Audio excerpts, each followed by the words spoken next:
Good morning. Today is 9th of Feb 2017 and we are going to discuss the articles of The Hindu. सबसे पहले नजर डालते हैं कौन कौन से आर्टिकल्स आज हम डिस्कस करने जा रहे हैं।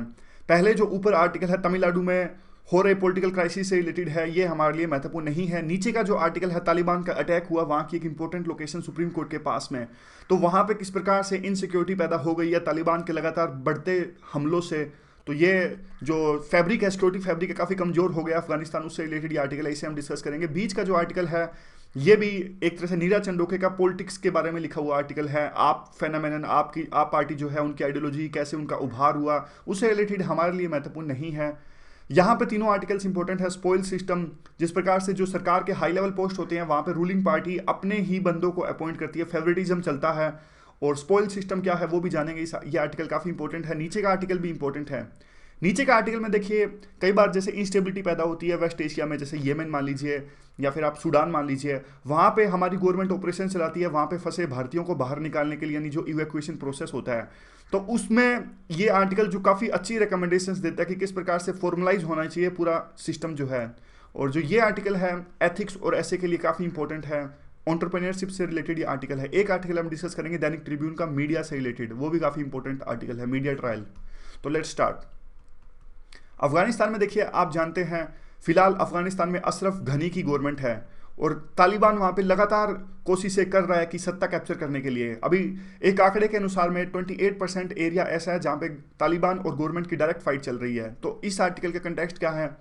कंटेक्स्ट है कि ब्लास्ट हुआ सुप्रीम कोर्ट के प्रीमिसेस में काबुल में और 20 लोग उसमें मारे गए। तो यह बात हाईलाइट करता है कि कितनी ज़्यादा इनसिक्योरिटी है अभी अफगानिस्तान के अंदर में। जहाँ चाहे वहाँ हमले या फिर टेरर स्ट्राइक्स कर पाने में सक्षम है तालिबान के लोग, यानी तालिबान काफ़ी मजबूत होकर उभर रहा है अफगानिस्तान में। तो कैपेबिलिटी शो करता है। नेशनल कैपिटल में आप हमला कर रहे हो और एक बिल्कुल इंपॉर्टेंट लोकेशन के पास में, तो डेफिनेटली एक चिंता का विषय है अफगानिस्तान के लिए। और देखिए अशरफ गनी ने इस अटैक को कंडेम किया और कहा कि हम टफ रिस्पॉन्स लेंगे। लेकिन जो काबुल की जो एंटी टेरर स्ट्रेटजी है, यानी इस तालिबान को काउंटर करने की जो स्ट्रेटजी है, कहीं ना कहीं फेल हो रही है। तब से देखिए 2014 में वहाँ पे जो फोर्सेस थी, इंटरनेशनल फोर्सेस थी 2014 में, ISAF, international security assistance force, तो ये देखिए ये वहाँ से जा चुकी हैं। अब अमेरिका की कुछ थोड़ी बहुत फोर्सेस अफगानिस्तान के अंदर मौजूद हैं, लेकिन वो तालिबान से नहीं लड़ती, वो सिर्फ एक तरह से ट्रेनिंग देती हैं अफगानिस्तान की फोर्सेस को। यानी यूएस की फोर्सेस हैं तो सही अभी अफगानिस्तान में, लेकिन वो डायरेक्ट फाइट नहीं करते, वो सिर्फ ट्रेनिंग वगैरह देते हैं अफगानिस्तान की फोर्सेस को, ताकि अफगानिस्तान की फोर्सेस जो हैं वो लड़ाई कर पाने में सक्षम हो पाएं तालिबान के साथ में। तो पिछले कुछ दिनों में तालिबान ने अपने हमले हैं वो बढ़ा दिए हैं। इवन सिविल वार है रेजिडेंशियल एरियाज तक भी पहुंच गया है। यूएन की एक रिपोर्ट आई कि 2016 था, उसमें सबसे ज़्यादा जाने गई और ये ब्लडीस्ट ईयर था जब से ये अफगानिस्तान का युद्ध स्टार्ट हुआ है। 2016 में सबसे ज़्यादा जाने गई और 28% डायरेक्ट एरिया पे फाइट चल रही है, इनकी बैक टू बैक जो फाइट चल रही है। और देखिए जो ये तालिबान है, एक नॉर्दर्न सिटी ऑफ कुंदूज है, यहाँ पे इन्होंने कैप्चर कर लिया था बाद में। हालांकि देखिए थोड़ा बहुत एरिया वापस ले लिया था, लेकिन अभी भी लड़ाई जारी है कुंदूज में भी। तो देखिए शुरू में तो जब घनी थे सत्ता में आए थे तो उन्होंने तालिबान के साथ एग्रीमेंट करने की सोची थी और इसलिए उन्होंने पाकिस्तान की तरफ भी दोस्ती का हाथ बढ़ाया घनी ने, क्योंकि उनको पता था कि तालिबान के ऊपर में पाकिस्तान का इन्फ्लुएंस है। लेकिन बहुत सारे एफर्ट्स लगाए तालिबान के साथ में समझौता करने का, कुछ एग्रीमेंट करने का, लेकिन वो सफल नहीं हो पाए और तालिबान इस बात में भी फेल हो गया। देखिए घनी थे यानी अफगानिस्तान इस बात में भी फेल हो गए क्योंकि तालिबान के जो मुख्य लीडर थे मुल्ला उमर, इनकी डेथ हो गई थी यूएस की ड्रोन अटैक में। तो अफगानिस्तान यानी घनी के पास में एक अपॉर्चुनिटी थी, एक मौका था कि तालिबान तब कमज़ोर था जब इनके लीडर की डेथ हुई थी, तब उसको हरा पाने में ये सक्षम हो पाते। लेकिन उसके बाद में तालिबान ने अपने रिसोर्सेज फिर से मोबिलाइज कर लिए और सारी जो स्ट्रेंथ थी फिर से कैप्चर कर ली और अब दोबारा से एक लंबी लड़ाई लड़ने के लिए वो तैयार हो चुके हैं अफगानिस्तान के साथ में। और जबकि अफगानिस्तान की जो गवर्नमेंट है वो फैक्शंस में बटी हुई है और एक देखिए वहाँ पे दो हैं, नेशनल यूनिटी गवर्नमेंट है अभी अफगानिस्तान में, एक है वहाँ पे अब्दुल्ला और एक है अशरफ गनी। इन दोनों के बीच में ना वहाँ पे लड़ाई हुई थी जब इलेक्शंस हुए थे ना, वो कहते थे इलेक्शन खराब हुए हैं, तो दोनों के बीच में एक समझौता हुआ कि मिलकर गवर्नमेंट बना लेते हैं। एक दूसरे के खिलाफ लड़े थे अब्दुल्ला और घनी। तो इनको तो सीईओ बना दिया गया, चीफ एग्जीक्यूटिव ऑफिसर, और इनको बना दिया गया प्रेसिडेंट। तो यानी दोनों पार्टी जो आपस में लड़ी थी वो मिलकर इन्होंने गवर्नमेंट बना ली, लेकिन अभी फैक्शंस में बटी हुई है, एक दूसरे पे आरोप प्रत्यारोप लगाते हैं। तो यूनिटी गवर्नमेंट नाम की है लेकिन वैसे यूनिटी है नहीं। करप्शन के एलिगेशंस लगते हैं गवर्नमेंट पे काफ़ी ज़्यादा।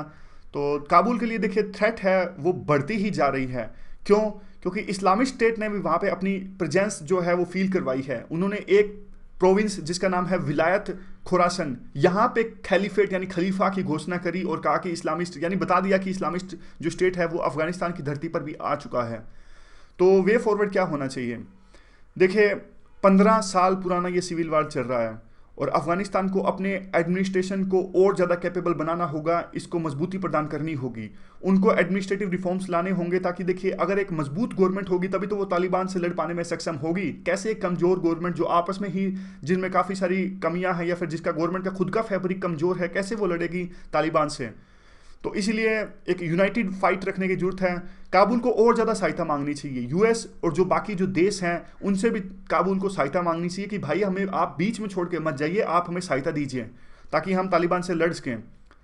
और आगे तो यही है कि जो सिविलियन गवर्नमेंट अगर वीक होगी तो उसकी कैपेसिटी कमज़ोर हो जाएगी और ज़्यादा। और यह किसी के पक्ष में नहीं, ना सिर्फ ये पाकिस्तान, ये अफगानिस्तान के पक्ष में, बल्कि अगर देखिए वहाँ से काबुल वाले हारते हैं, यानी घनी हारते हैं तालिबान से, तालिबान सत्ता में आ जाएगा तो किसी भी ग्लोबल पावर के लिए अच्छा नहीं होगा। और देखिए इंडिया के लिए क्यों महत्वपूर्ण है अफगानिस्तान के लिए सिक्योर होना? देखिए इंडिया के लिए कई दृष्टिकोण से महत्वपूर्ण है। हमने काफ़ी इन्वेस्टमेंट वहाँ पे करी है।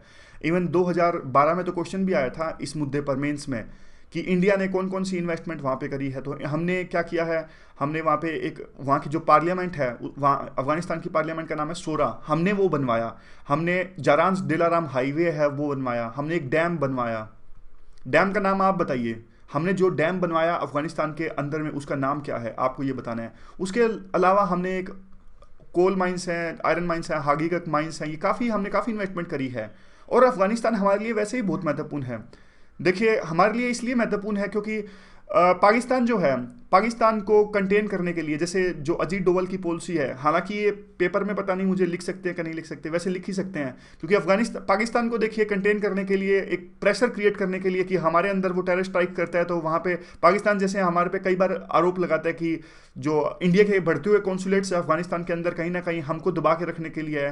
तो हमने अपने आंसर्स में यूँ नहीं लिखना कभी भी कि हम टेरर स्ट्राइक्स करवाते हैं पाकिस्तान के अंदर में, लेकिन एक तरह से एक बढ़िया एडवांटेज रहता है अफगानिस्तान की। हमारी जो प्रेजेंस है, पाकिस्तान उससे इनसिक्योर फील करता है। हमारे लिए इसलिए इंपॉर्टेंट है अफगानिस्तान हमारे लिए इसलिए इंपॉर्टेंट है क्यों, देखिए क्योंकि हमने एक इंटरनेशनल साउथ नॉर्थ कॉरिडोर बना रहे हैं यहाँ से, जैसे वो ईरान का छबार पोर्ट है, फिर हम यहाँ से जाएंगे, फिर हम आगे सेंट्रल एशिया में भी जाएंगे।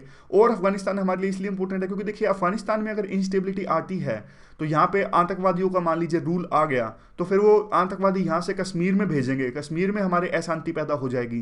तो इसलिए भी इंपॉर्टेंट है अफगानिस्तान में देखिए ड्रग्स की खेती बहुत ज़्यादा होती है जो तालिबान करवाते हैं।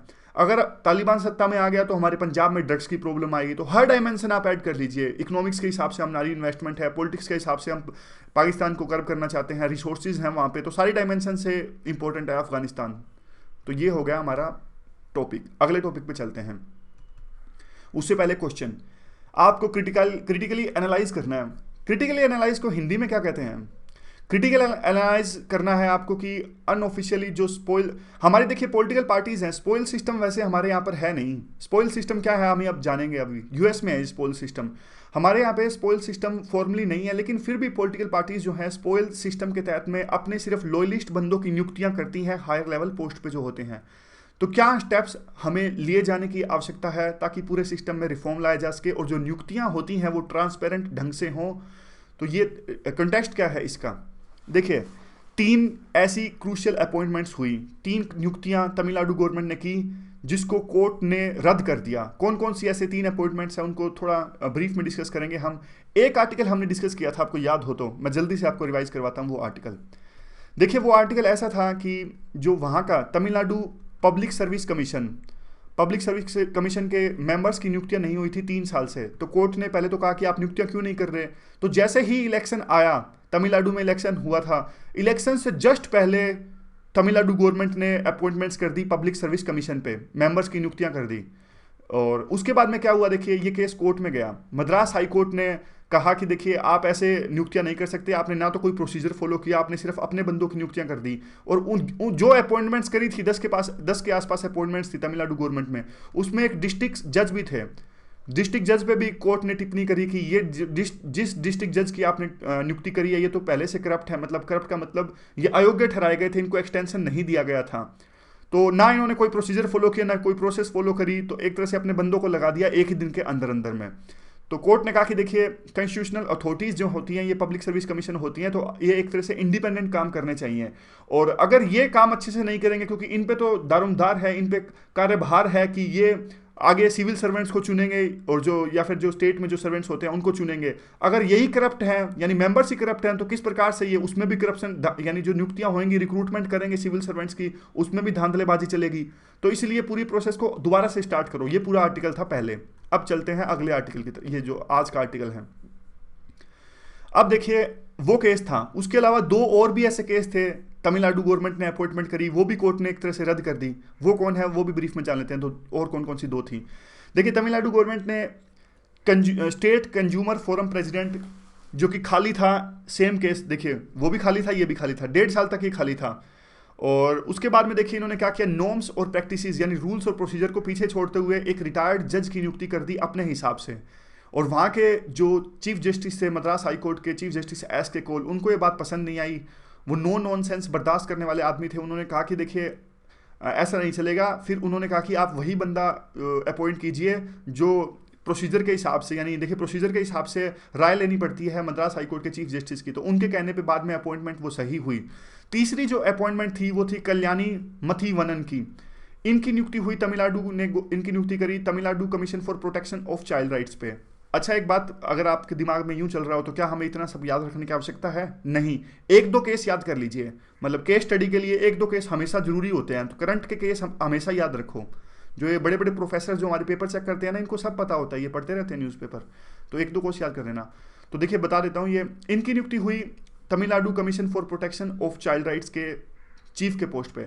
और इनकी नियुक्ति पहले भी हुई थी वाइस चांसलर के तौर पे यूजी। तो बाद में वो तो देखिए कोर्ट ने कहा था कि चलो कोई बात नहीं, लेकिन प्रोटेक्शन ऑफ चाइल्ड राइट्स इसके कमीशन पे इनकी नियुक्ति हुई तो कोर्ट ने इनको रद्द कर दिया और कहा कि ऐसे काम नहीं चलेगा। और एक प्रॉपर प्रोसीजर होता है, एक प्रॉपर पोस्ट के लिए कोई पद दावेदार होता है। जिनकी नियुक्ति आपने करी है ना, तो ये पर्सन ऑफ एमिनेंस है जो कि होना जरूरी है, ना ही इन्होंने आज तक कभी वेलफेयर ऑफ चिल्ड्रन के लिए काम किया। तो कैसे आप इनकी नियुक्ति कर सकते हो? तो कोर्ट ने रद्द कर दिया।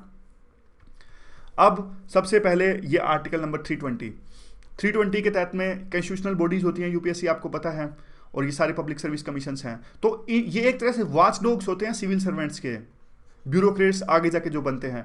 तो देखिए, लेकिन अभी टाइम के अनुसार ऐसा एक तरह से कन्वेंशन निकल के आ रही है कि सरकार सिर्फ अपने पॉलिटिकल लॉयलिस्ट की नियुक्तियां करती हैं, क्योंकि बाद में वो जो नियुक्तियां होती हैं वो सरकार की एक तरह से फेवर करते हैं और सरकार को फ़ायदा होता है।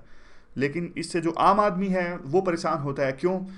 क्योंकि देखिए अब ये लोग चुने जाएंगे तो यही लोग करप्शन करेंगे आगे जाके। तो फिर एक तरह से जो रिक्रूटमेंट प्रोसेस है वो फेयर नहीं होगी। जिस प्रकार से आप देख लीजिए, कोई भी सर्विस कमीशन देख लीजिए, बिहार, यूपी, हरियाणा, सब में करप्शन चलता है। स्पॉयल सिस्टम क्या है? स्पॉयल सिस्टम क्या होता है? देखिए ये यूएस से निकला है। इसका कंटेक्स्ट बैकग्राउंड से आपको समझाता हूँ। 17वीं 18वीं शताब्दी में वहाँ पे अमेरिका में कैसा सिस्टम था, जब भी वहाँ पे जैसे दो पार्टीज हैं, डेमोक्रेटिक पार्टी और रिपब्लिक पार्टी, जब भी कोई नई पार्टी सत्ता में आती थी तो वहाँ पे उस पार्टी के जो सपोर्टर्स थे वो 30-40 हज़ार जो वहाँ पे जॉब्स थी उनके लिए लड़ाई करते थे, आपस में compete करते थे कि देखिए अब तो हमारी सरकार आ गई। जिस प्रकार से आप देखते नहीं है जैसे यूपी या हरियाणा में होता है, अब तो हमारी सरकार है, चौटाला की सरकार है या फिर हुड्डा की सरकार है, जो भी सरकार है भाई हमारे लोग लगेंगे। उसी हिसाब से यहाँ पे देखिए स्पॉइल सिस्टम में वैसे ही होता था यूएस में कि अब डेमोक्रेटिक पार्टी की सरकार है तो मान लीजिए डेमोक्रेटिक पार्टी के जो समर्थक हैं उनको जॉब्स मिलेगी और रिपब्लिक पार्टी के तो उनके समर्थकों को जॉब मिलेगी। तो ये सिस्टम वहाँ पे पहले ही वैलिड था। हमारे यहाँ पे तो इसको करप्शन माना जाता है ना, हमारे हिसाब से तो हमारे कॉन्स्टिट्यूशन में लिखा है साफ साफ आर्टिकल नंबर 16 में कि आप किसी से भेदभाव नहीं कर सकते। लेकिन अमेरिका में सिस्टम वैलिड था कि कर दो भाई, आपकी पार्टी सरकार में आई है तो आपके बंदे लगा लो, कोई दिक्कत नहीं है। लेकिन बाद में यूएस ने भी धीरे धीरे इसको रिमूव करना स्टार्ट कर दिया। 1883 में सिविल सर्विस रिफॉर्म एक्ट आया वहाँ पे यूएस में, और यूएस सिविल सर्विस कमीशन की स्थापना हुई। और ये यूएस की चीज़ें हैं, यूएस की चीज़ें हमें याद नहीं रखना, बस स्पॉइल सिस्टम पता होना चाहिए आपको। स्पॉइल सिस्टम है क्या? जब लीगली कोई ऐसा कानून हो कि कोई भी political party high level post पे अपने बंदों की नियुक्ति कर सकती है लीगली, उस चीज़ को कहते हैं स्पॉइल सिस्टम। जैसे मैं आपको एक और एग्जांपल देता हूँ। रिचर्ड वर्मा थे हमारे एम्बेसडर थे, यूएस के एम्बेसडर थे इंडिया के अंदर में।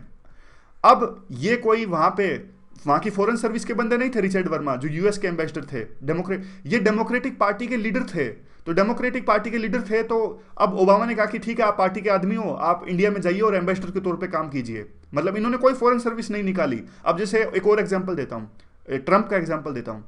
ट्रंप ने देखियो अब क्या किया, ट्रंप अब जब चुन के आए हैं तो हाई लेवल जो पोस्ट है ना बिल्कुल अमेरिका में, security adviser, national security adviser, defence secretary, ये सब इनमें ट्रंप बिजनेसमैन को लाए हैं कि वो कंपनी का बिजनेसमैन है, तो आ जाओ आप नेशनल सिक्योरिटी के पद पे काम कीजिए। तो ऐसे चलता है। हमारे इंडिया में नहीं होता ऐसा। इंडिया में तो मेंबर ऑफ पार्लियामेंट होना जरूरी है या फिर नेशनल सिक्योरिटी एडवाइजर के लिए ब्यूरोक्रेट होना जरूरी है। तो इस प्रकार से हमारे तो प्रॉपर रूल है। अमेरिका में ऐसे नियुक्तियां हो जाती है, इस चीज को कहते हैं स्पॉइल सिस्टम।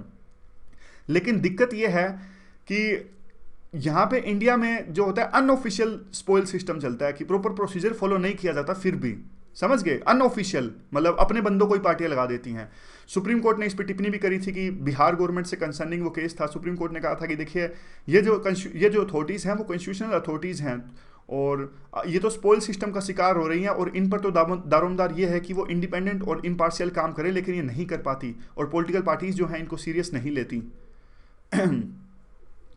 देखिए जो भी पॉलिटिकल पार्टी होती है सत्ता में, वो रूल्स को तोड़ने और मरोड़ने में हमेशा एक तरह से बिल्कुल ईज महसूस करती है कि जब भी चाहे रूल्स को तोड़ा मरोड़ा जाए, लेकिन अपने लॉयलिस्ट की जो यानी अपने जो एकदम से करीबी लोग हैं उनकी नियुक्तियां होनी चाहिए। बस यही चाहती हैं रूलिंग पार्टीज जो हैं। और आप एक केस ये मान लीजिए स्टेट पब्लिक प्रोसिक्यूटर्स का, जो देखिए सरकार की तरफ से केस लड़ते हैं वो होते हैं स्टेट पब्लिक प्रोसिक्यूटर। अब देखिए वैसे तो इनकी अपॉइंटमेंट के लिए भी हाई कोर्ट की जो राय है वो लेना काफ़ी कंपलसरी है, लेकिन आमतौर पे जो स्टेट गवर्नमेंट मान लीजिए या फिर सेंट्रल गवर्नमेंट मान लीजिए, इनके जो पैनल में जो वकील होते हैं वो एक तरह से सिर्फ रूलिंग पार्टी के द्वारा चुन लिए जाते हैं और राय नहीं ली जाती। और यहाँ पे तर्क दिया जाता है गवर्नमेंट के अलावा कि जब कोई प्राइवेट सिटीजन अपने पसंद का वकील हायर कर सकता है तो गवर्नमेंट को क्या दिक्कत है। गवर्नमेंट के पास में भी आज़ादी होनी चाहिए कि वो भी अपनी पसंद का वकील हायर कर सकें। तो इस पर सुप्रीम कोर्ट ने कहा कि देखिए, सुप्रीम कोर्ट फिलहाल इन केसेस को स्क्रूटिनाइज कर रही है। सुप्रीम कोर्ट ने कहा कि देखिए बात आपकी पसंद की नहीं है, बात है कॉम्पिटेंट वकील की, यानी सक्षम वकील की। अगर वकील एक तरह से अपने आप में कैपेबल नहीं है तो यह तो अन्याय हो जाएगा, मिसकैरेज ऑफ जस्टिस हो जाएगा। तो इसीलिए जरूरी है कि सक्षम आदमी ही पब्लिक प्रोसिक्यूटर लगाए जाएं। तो देखिए बात यही है कि जो नियुक्तियां होती हैं उसमें क्योंकि ये पॉलिटिकल पार्टीज अपने हिसाब से बंदों को लगा लेती है बिना किसी प्रोसेस और प्रोसीजर के, तो आर्टिकल नंबर 14 और 16 का उल्लंघन हो जाता है हमारे संविधान के हिसाब से। आर्टिकल नंबर 14 आपको पता है कि हमने डिस्कस किया था कि equal protection of law, equality before law, सारे कानून के सामने एक समान है।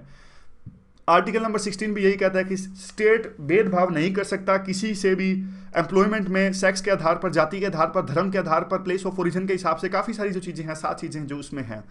तो एक तरह से जो मैकार्थियन सिस्टम है वो अनएक्सेप्टेबल है। अब आपके मन में यूं तो पक्का आया होगा ये कि मैकार्थियन सिस्टम होता क्या है।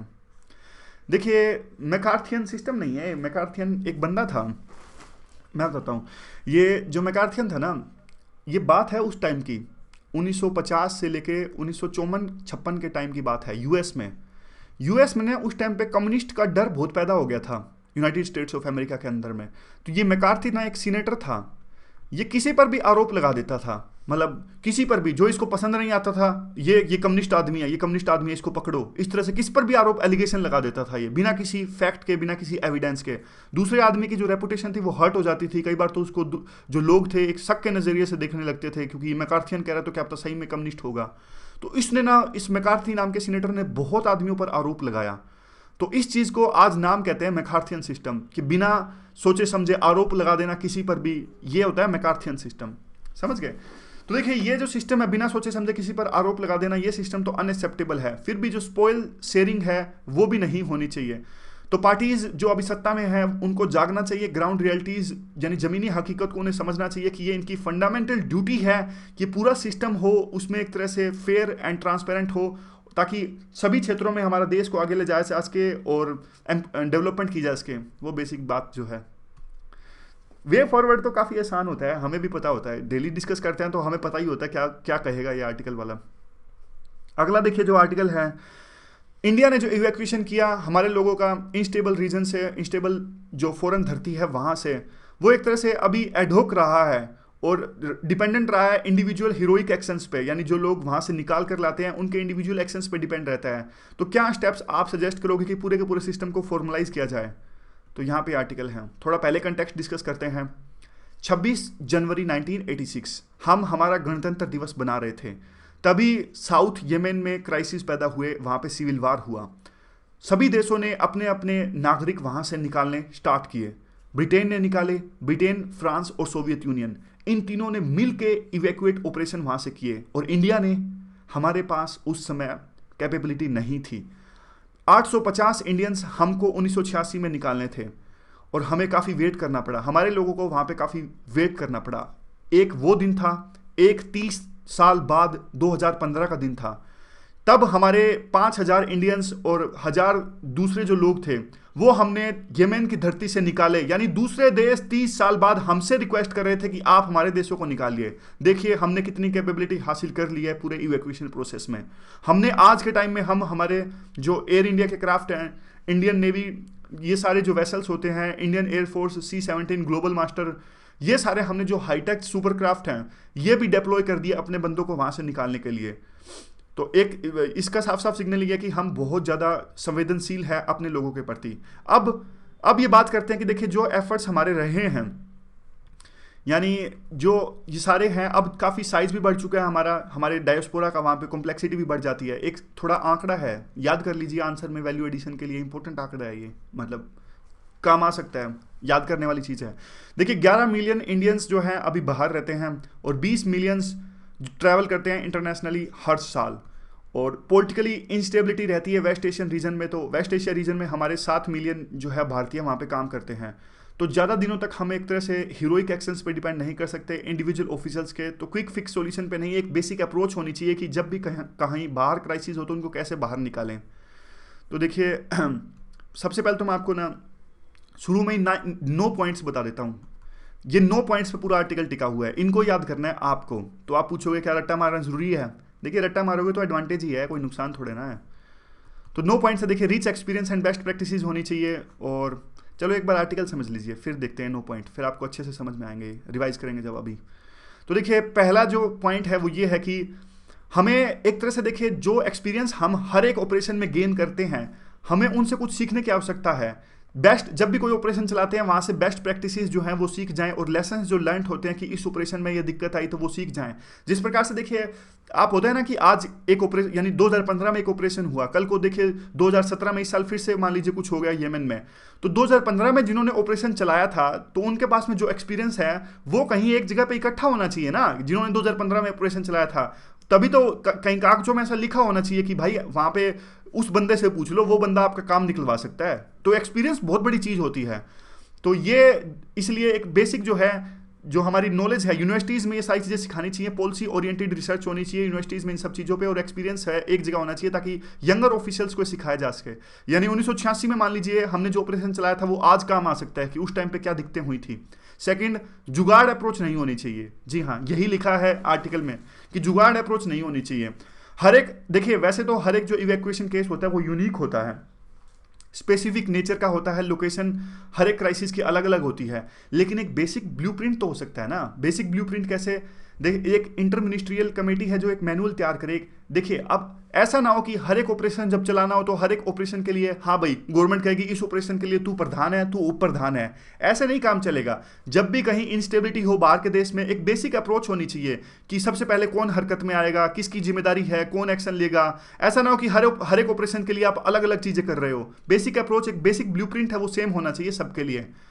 और जैसे असेंबली पॉइंट्स कि कहाँ इकट्ठा करना है, हाँ भाई अपने एम्बेसडर के पास इकट्ठा करना है या फिर कोई हायर करनी है, स्पोर्ट बेस क्या होगा, रूट क्या होना है, ये सब चीज़ें पहले से तय होनी चाहिए। मान लीजिए यमन में क्राइसिस हुए तो रूट क्या होना चाहिए, किस रूट से आएंगे या फिर वहाँ से, मतलब ये सारी चीज़ें जो है एक बेसिक खाका जो है वो तैयार होना चाहिए हमारा।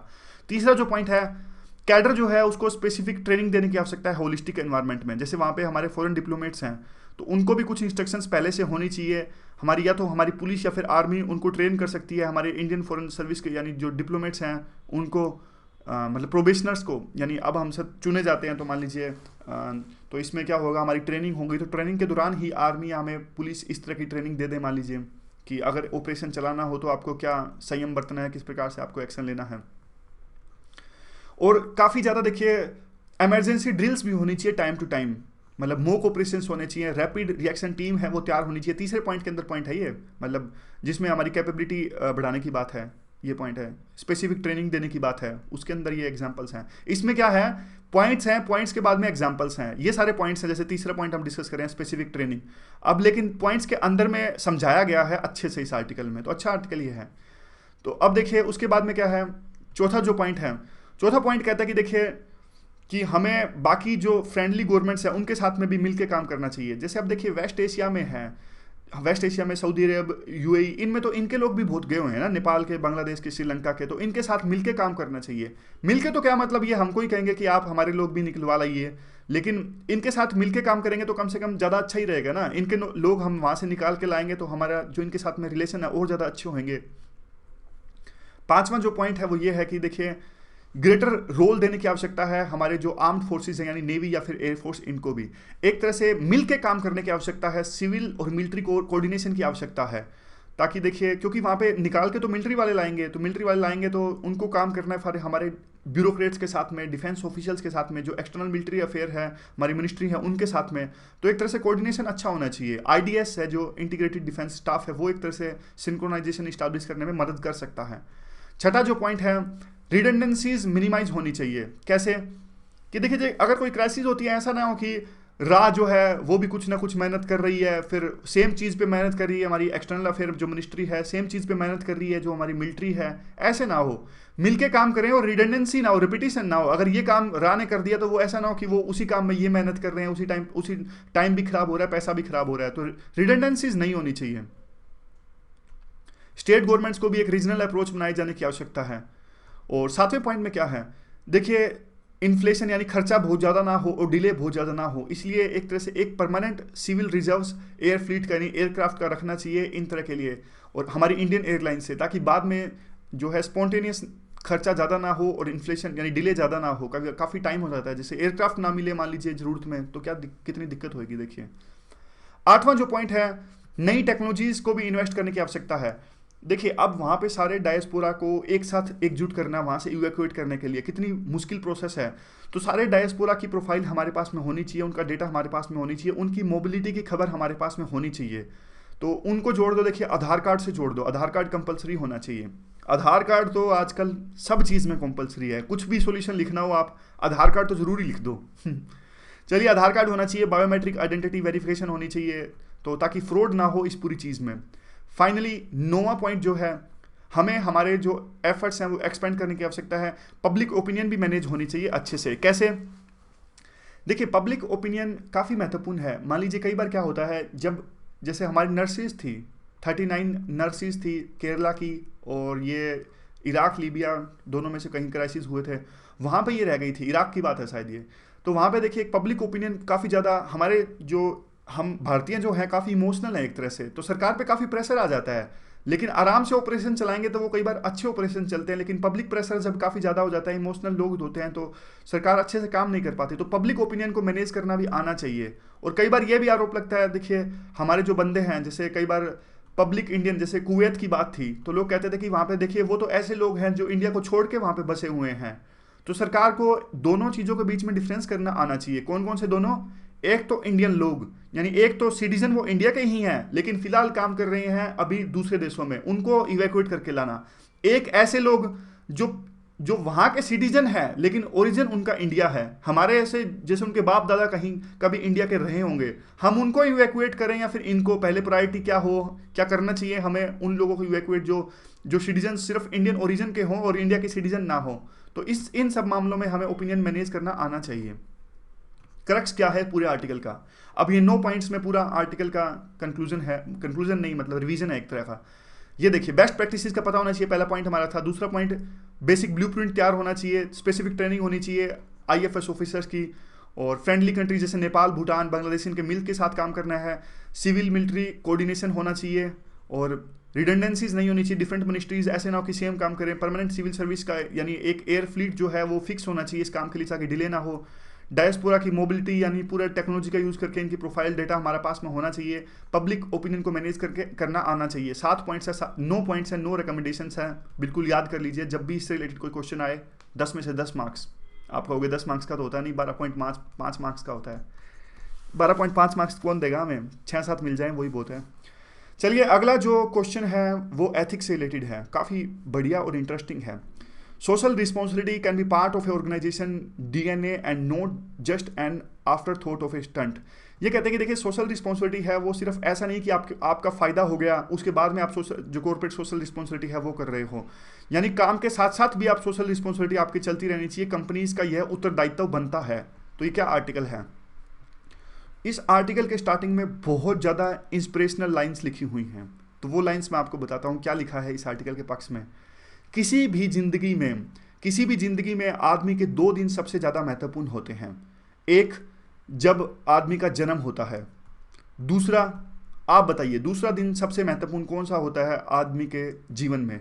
तो आप कहोगे कि ग्रेजुएशन करता है, शादी करता है, या फिर कुछ सक्सेस हासिल लगती है। नहीं, आर्टिकल के हिसाब से दूसरा सबसे ज़्यादा इम्पोर्टेंट दिन होता है किसी भी बंदे की लाइफ में, वो है जब किसी पर्सन को यह रियलाइज होता है कि उसका जन्म क्यों हुआ है, उसके जीवन का पर्पस क्या है। जब किसी को यह पता लग जाएगा कि किसी आदमी को कि मेरा पर्पस क्या है जिंदगी में, तो वो हमेशा कॉन्शियस रहेगा। अब देखिए, मान लीजिए हम कोई काम कर रहे हैं, मान लीजिए थोड़ा छोटा सा एग्जांपल है, मान लीजिए हम कोई मूवी देख रहे हैं, किसी भी प्रोसेस में सोशल मीडिया वेबसाइट से यहाँ पे अपना टाइम खराब कर रहे हैं, उसी टाइम हमको रियलाइजेशन होता है एकदम से कि नहीं यार ये तो नहीं करना, ये करने तो हमने ये सब कुछ नहीं स्टार्ट किया था, हमारा मकसद कुछ और है। तभी हम झट से किताब पकड़ते हैं और पढ़ना स्टार्ट करते हैं। वही ये कह रहे हैं, हर एक पर्सन को रियलाइज होना चाहिए कि उसका इस दुनिया में मकसद क्या है, क्या वो इस दुनिया में लाइफ में करना चाहते हैं। देखिए 99% लोग तो कुछ करते ही नहीं हैं, सिर्फ क्या किया, शादी की, बच्चे पैदा किए, लाइफ चलती रहती है। कम से कम जो यूपीएससी एस्पायरेंट्स हैं कोशिश तो करते हैं। चलिए आगे देखिए, एंटरप्रेन्योरशिप के बारे में ये आर्टिकल है। एंटरप्रेन्योरशिप क्या होता है? एंटरप्रेन्योरशिप की जो पहले तो देखिए डेफिनेशन इवॉल्व हुई है। ये कहते हैं शुरू में तो इनको सिर्फ ऐसे माना जाता था कि ये लोग सिर्फ एक जो है प्रोजेक्ट कैरी आउट करते हैं, जैसे बिल्डिंग्स या फिर बिल्डिंग बना दी या फिर कंस्ट्रक्शन प्रोजेक्ट्स बना दिए। 16वीं शताब्दी में बिजनेस टर्म काफ़ी इवॉल्व हुई और इसको एंटरप्रेन्योर को यह माना जाने लगा कि ये बिजनेस वेंचर्स को अंडरटेक करते हैं। और बाद में जो एंटरप्रेन्योरशिप, देखिए एंटरप्रेन्योरशिप आपको पता ही है क्या होता है, हिंदी में इसका नाम होता है उद्यमी। जैसे ये सारे जैसे फ्लिपकार्ट टाइप के जो बंदे हैं, जो सचिन मित्तल और ये है सचिन बंसल वगैरह, ये सारे एंटरप्रेन्योर्स हैं जो अपना बिजनेस खुद करते हैं। मरुनाल, रोमन सैनी, ये सब भी एंटरप्रेन्योर्स मान लीजिए आप। तो अब देखिए बाद में एंटरप्रेन्योरशिप काफ़ी इस डेफिनेशन में काफ़ी एक तरह से इवोल्यूशन आया और बाद में इनको एडम स्मिथ ने कहा, नहीं एडम स्मिथ नहीं, ऑर्थर एच कोल ने कहा कि ये ऑर्गेनाइजेशन बिल्डर हैं, यानी एंटरप्रेन्योर्स जो होते हैं वो ऑर्गेनाइजेशन को बिल्ड करते हैं। अब जो कैपिटलिज्म है ये एक डबल एज स्वॉर्ड होता है कैपिटलिज्म। कैसे? क्योंकि देखिए कैपिटलिज्म पे काफ़ी तरह के आरोप लगते हैं कि ये वर्कर्स की एक्सप्लॉयटेशन होती है इस पूरे सिस्टम में, और उसके बाद में देखिए यूं आरोप लगता है कि इनइक्वलिटीज़ जो हैं, यानी अमीर और गरीब की खाई है वो काफ़ी ज़्यादा बढ़ती है कैपिटलिज्म के अंदर में। अमीर और ज़्यादा अमीर होता है, गरीब और ज़्यादा गरीब होता है, और डिफरेंट कम्युनिटीज़ को आपस में बांटता है ये कैपिटलिज्म। तो ये सिस्टम अच्छा नहीं है।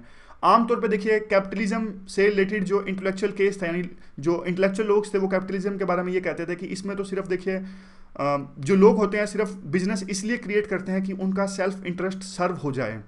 लेकिन बाद में इस नैरेटिव को चेंज किया। शुरू में कैपिटलिज्म को माना जाता था सिर्फ इसलिए कि इसमें सिर्फ बंदे अपना फायदा देखते हैं, लेकिन एडम स्मिथ ने इस नैरेटिव को चेंज किया और कहा कि जो हर एक आदमी यानी बिजनेसमैन या कॉर्पोरेट्स हैं वो भी उनमें एम्पैथी की भावना आती है।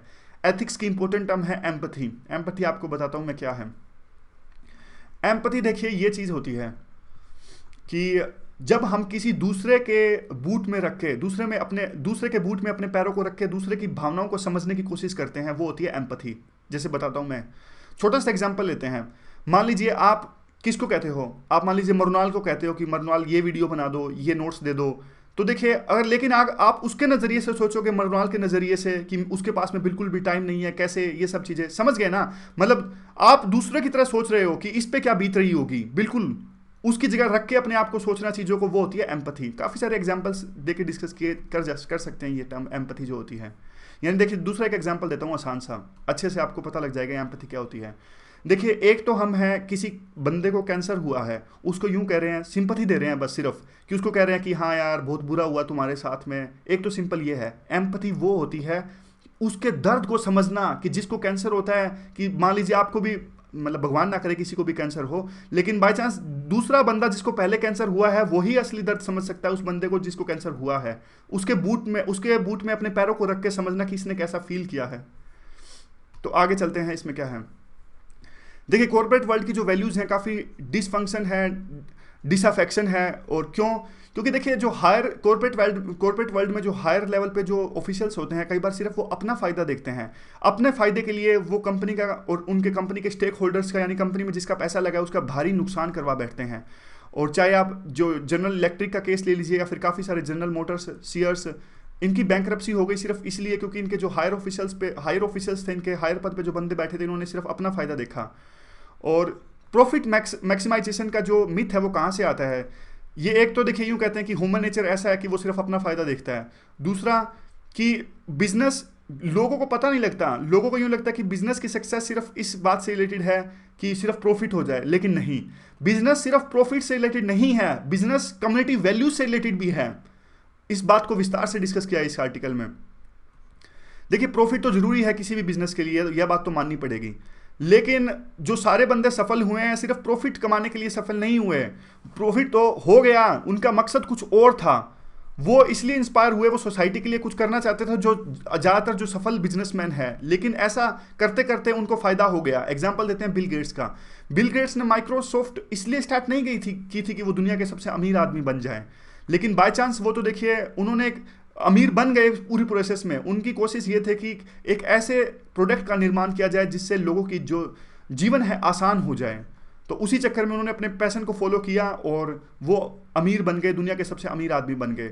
दूसरा एग्जांपल देखिए, पूरा का पूरा जो कॉर्पोरेट सोशल रिस्पॉन्सिबिलिटी का आइडिया है वो इस बात पर टिका है कि बिजनेस, या तो देखिए बिजनेस से नुकसान होता है लोगों को, या फिर एक न्यूट्रल है। तो इसलिए लोगों को नुकसान हुआ है तो आप अब लोगों का फायदा कीजिए, इस चीज़ को, यह परसेप्शन है कि इसीलिए कॉर्पोरेट जो रिस्पॉन्सिबिलिटी है, सोशल रिस्पॉन्सिबिलिटी है। बाद में एक कंसेप्ट आया ब्रिटिश कंपनी लाई ट्रिपल बॉटम लाइन का। ट्रिपल बॉटम लाइन का कंसेप्ट आया 1994 में। इसमें क्या होता है कि 3 स्टेक होल्डर्स पर आपको देखना है हमेशा, पीपल, प्लेनेट और प्रॉफिट, कि इन पे क्या असर पड़ रहा है आपके बिजनेस का, और इनके फायदों को आपको हमेशा देखना है। लोगों का फायदा, धरती पर क्या असर पड़ रहा है, आपका फायदा, ये तीनों चीज़ों को देखना है। तो बाद में देखिए हर एक जो कंपनी है ट्रिपल बॉटम लाइन कंसेप्ट पे काम करने लगी, यानी तीनों चीज़ों पे ध्यान देना उन्होंने स्टार्ट किया, और इसने कहीं ना कहीं जो कॉर्पोरेट सोशल रिस्पॉन्सिबिलिटी के कंसेप्ट को भी पीछे छोड़ दिया। आजकल सारे लोग जो फॉलो करते हैं ट्रिपल बॉटम लाइन के कंसेप्ट को देखते हैं। तो इसे हम एथिक्स में लिखेंगे, और याद रखना हमेशा, भूलना नहीं है इस ट्रिपल बॉटम लाइन के कंसेप्ट को कहीं भी, ठीक है। तो देखते हैं ये वही बात है कि जो बिजनेस होते हैं वो वैल्यूज क्रिएट करते हैं, ग्रेटेस्ट क्रिएटर ऑफ वैल्यूज होते हैं जो बिजनेस होते हैं। तो इकोनॉमिक सक्सेस सिर्फ एक पैरामीटर नहीं है। आप टाटा ग्रुप को देख लीजिए, टाटा का जो ग्रुप है, टीसीएस कंपनी और ये सारे जो कंपनीज हैं, सारे के सारे टाटा की जो कंपनीज हैं वो फैमिली द्वारा ओन नहीं है। सिर्फ एक जो ट्रस्ट है टाटा का, वो इनको एक तरह से आप मालिक है इनका, यानी 2/3 जो इनके शेयर्स हैं वो एक चैरिटेबल ट्रस्ट के पास में है। कैंसर हॉस्पिटल इन्होंने चलाया है, और जो सोशल रिस्पॉन्सिबिलिटी है वो तो इनके डीएनए में है, मतलब काम के साथ साथ में सोशल रिस्पॉन्सिबिलिटी भी ये करते रहते हैं। अगला जो आर्टिकल है देखिए वो है मीडिया ट्रायल से रिलेटेड। देखिए मीडिया, आपने काफ़ी बार देखा होगा कि केस अभी सब्सिडाइज्ड होता है। सब्सिडाइज्ड मतलब अभी कोर्ट के अंदर में केस होता है, लेकिन फिर भी किसी मुजरिम का करैक्टर असैसिनेशन कर दिया जाता है। यानी पुलिस ने एक बार पकड़ा, पुलिस ने एक बार, तो अभी उस पर जुडिशरी में जाके ट्रायल चलेगा भाई, बाद में वो बरी भी तो हो सकते हैं कोर्ट में। लेकिन मीडिया, एक बार पुलिस ने जिसको पकड़ लिया, मीडिया उसको ऐसे दिखाता है, उसका पूरा जो है चीर हरण, करैक्टर हरण कर देते हैं मीडिया वाले। इस बात पर देखिए खिन्न होकर सुप्रीम कोर्ट एक गाइडलाइंस जारी करने वाला है। मीडिया सिर्फ इसलिए करता है इस चीज़ को क्योंकि देखिए वो व्यूअरशिप को बना, एक सेंसेशनलाइजेशन क्रिएट कर दिया, जैसे किस चीज़ को कहते हैं कि आप सनसनीखेज खुलासा, इस तरह से। तो ये देखिए जिस बंदे पे ये बीतती है, यानी बाद में देखिए अगर जुडिशरी ने किसी को इक्विट कर दिया तो बाद में मीडिया वाले सॉरी तक नहीं मांगते, क्योंकि पहले तो आपने वो सारी रिपोर्ट्स दिखा दी, कैरेक्टर किसी का असैसिनेट कर दिया, लेकिन अभी तो कोर्ट में केस है, बाद में वो बरी हो जाते हैं तो वो दिखाते भी नहीं कि हाँ भाई कोर्ट ने इसको बरी कर दिया है। तो ये चीज़, इस पर रोक लगनी चाहिए। तो देखिए ये बाद में कहते हैं कि दोनों जो मीडिया है, प्रिंट मीडिया है और सोशल मीडिया, यानी सुप्रीम कोर्ट कोई गाइडलाइंस बनाए तो सोशल मीडिया की तरफ भी देखना चाहिए, जो तो देखिए जिसका तो कोई कंट्रोल है ही नहीं, ये तो बॉटमलेस एंड बॉर्डरलेस सी है। प्रिंट मीडिया और जो टीवी मीडिया है, दोनों में कोई ना कोई अथॉरिटीज़ है। देखिए ब्रॉडकास्टिंग जो स्टडीड काउंसिल है ये टीवी मीडिया को ऑपरेट करती है, और प्रेस काउंसिल है वो प्रिंट मीडिया को। तो दोनों में सुधार की गुंजाइश है। तो यह लास्ट में वे फॉरवर्ड में कहते हैं कि देखिए मीडिया को संदेश देते हैं कि आप सुधर जाइए, कि अगर आप नहीं सुधरेंगे, मीडिया वालों को कहते हैं आर्टिकल जिन्होंने लिखा है, अगर आप नहीं सुधरोगे तो ज़्यादा से ज़्यादा गैग ऑर्डर आएंगे और सुप्रीम कोर्ट और सरकार आप पे ऑर्डर चलाएगी। तो आज की डिस्कशन में बस इतना ही। Thank you very much for discussion.